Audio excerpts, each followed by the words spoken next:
So, Assalamualaikum warahmatullahi ta'ala barakatuh. So, this is my report to your mom. And my title of my report is The End of the Affair by Graham Greene.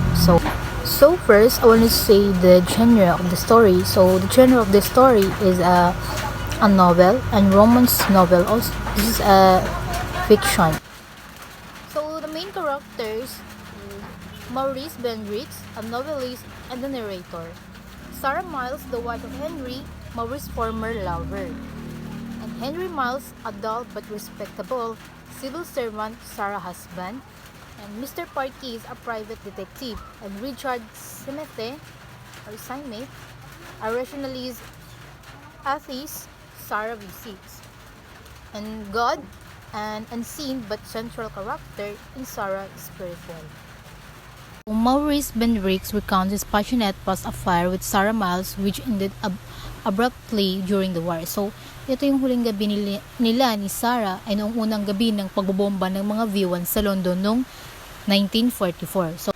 So in the present, Sarah's husband Henry suspects she's seeing someone else. Maurice, still obsessed with her, offers to investigate.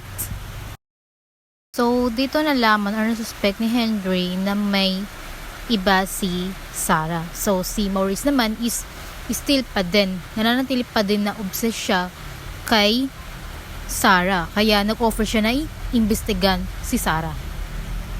So, Maurice hires a private detective to follow Sarah and uncovers a diary revealing a shocking truth. After a bombing incident, Sarah believed Maurice had died. In a moment of desperation, she prayed for his life and promised God to never see him again if he alive. After nangyari yung pagbobomba na yon, nangako si Sarah na kumbaga nagpray siya na hindi na niya makita again si Maurice.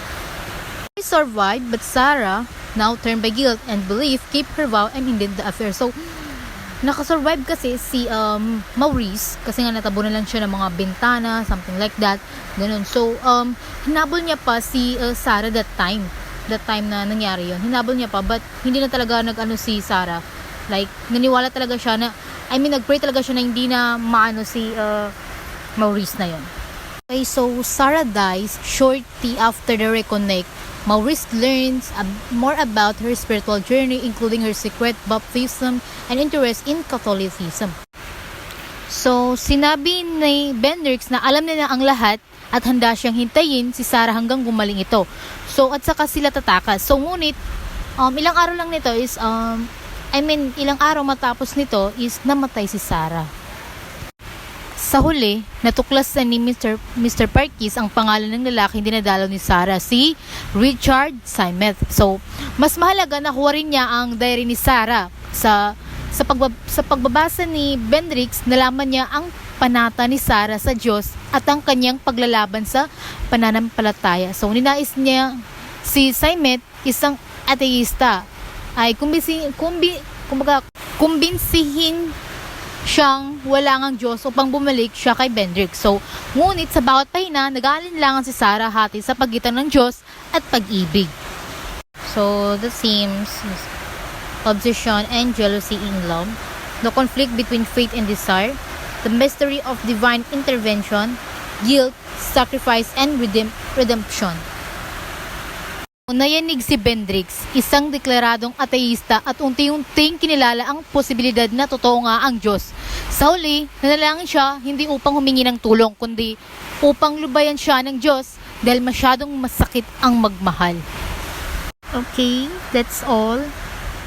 Medyo hindi masyado maganda yung pag-deliver ko, pero sorry, I apologize. Because mahaba yung kwento. And hindi ko masyado nagigets din yung if ano ba yung ito. And yun, if you want, i-watch na lang yung nila to the end of the affair. Thank you.